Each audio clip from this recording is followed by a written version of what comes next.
क्या कोई पेंटिंग जीवित हो सकती है? ऐसा क्या है इस पेंटिंग में जो इसे बनने में 16 साल लग गए?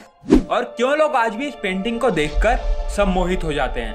आज की इस वीडियो में हम इसी पेंटिंग के बारे में जानेंगे कि क्या है इस पेंटिंग का रहस्य जो दुनिया वालों के होश उड़ा देती है, और इस पेंटिंग में ये लेडी कौन है।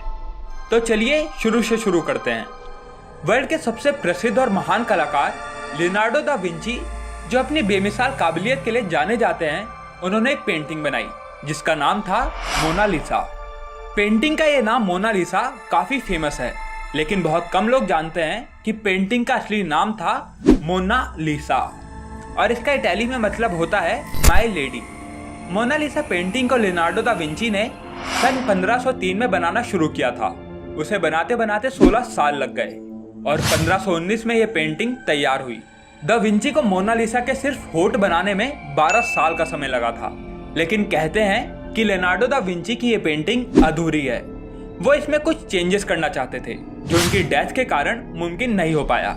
मोनालिसा पेंटिंग को किसी कपड़े या कागज पर नहीं बनाया गया है, इसको एक लकड़ी के टुकड़े पर बनाया गया है। और पेंटिंग बनाने के लिए लियोनार्डो दा विंची ने स्फुमातो टेक्निक का इस्तेमाल किया था, जिसमें कहीं आउटलाइन नहीं होती।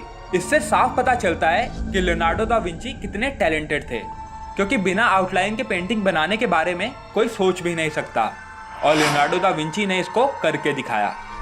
ये पेंटिंग देखने में इतनी शानदार लगती है कि नेपोलियन बोनापार्ट ने इस पेंटिंग को अपने कमरे में लगवा दिया था, जिससे ये पेंटिंग हमेशा उसके सामने रहे।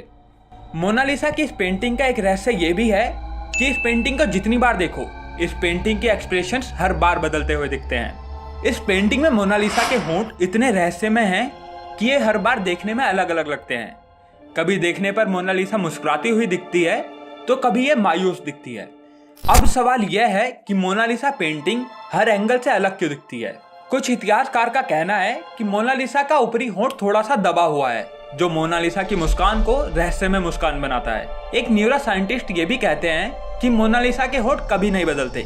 ये जो भी चेंजेस हैं, ये सब ब्रेन के कारण होता है। जब आप उसको ध्यान से देखोगे, आपको वो बदलती हुई दिखेगी, इसलिए ये सब दिमाग का खेल है।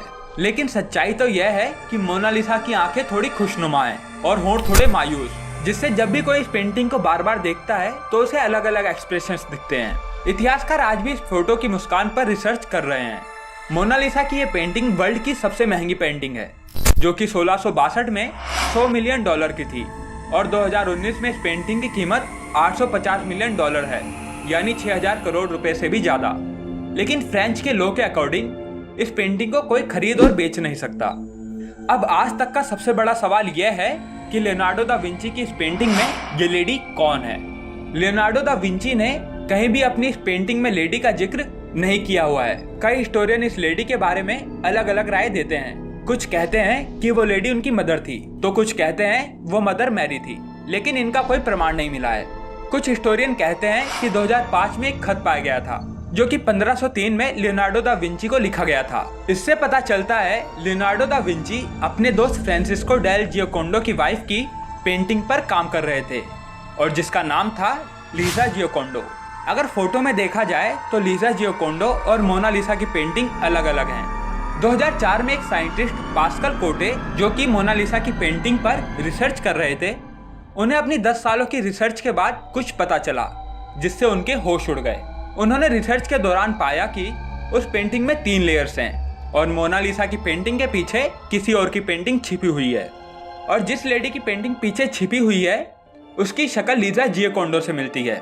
साइंटिस्ट पास्कल का कहना है कि लियोनार्डो दा विंची ने पहले लीजा जियोकोंडो की पेंटिंग बनाई होगी, लेकिन फिर किसी कारण से उन्होंने इसको बदलकर एक इमेजिनरी लेडी बना दी होगी, जिसको किसी ने आज तक नहीं देखा होगा।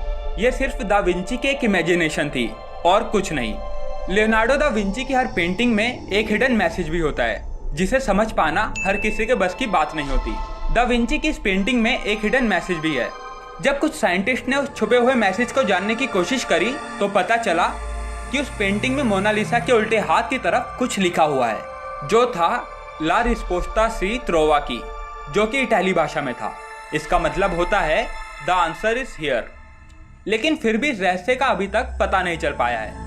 एक वेबसाइट पैरानॉर्मल क्रूबिल ये दावा करती है कि इस पेंटिंग को अगर लेफ्ट साइड से जोड़े तो वहाँ एक एलियन दिखता है। ये सुनने में अनबिलीवेबल लगता है, लेकिन हैरानी इस बात से है कि दा विंची ने उसी जगह पर लिखा था the answer is here. Researchers इस पर आज भी रिसर्च करने में लगे हुए हैं। मोनालिसा की ये पेंटिंग फ्रांस के म्यूजियम में बड़ी सिक्योरिटी के साथ रखी हुई है, क्योंकि एक बार 1951 में एक आदमी ने इस पेंटिंग पर पत्थर मार दिया था, जिससे मोनालिसा के बाएं हाथ पर स्क्रैच आ गए थे। तभी फ्रांस गवर्नमेंट ने इसकी प्रोटेक्शन के लिए एक स्पेशल रूम बनवाया, जिसका टेम्परेचर ऐसा रखा जाता है कि वो पेंटिंग खराब ना हो पाए, और उस पूरे रूम को तैयार करने में 50 करोड़ तक का खर्चा आया था। दा विंची की इस बेमिसाल रहस्यमय पेंटिंग में कई राज छिपे हुए हैं, जिन पर से शायद ही पर्दा उठ पाए। अगर आप लियोनार्डो दा विंची जैसे महान कलाकार के बारे में मिस्टीरियस बातें जानना चाहते हैं तो हमें कमेंट में जरूर बताएं। वीडियो पसंद आई हो तो इसे लाइक जरूर करें, और ऐसी मिस्टीरियस वीडियोस के लिए चैनल को अभी सब्सक्राइब करके बेल आइकन दबा दें।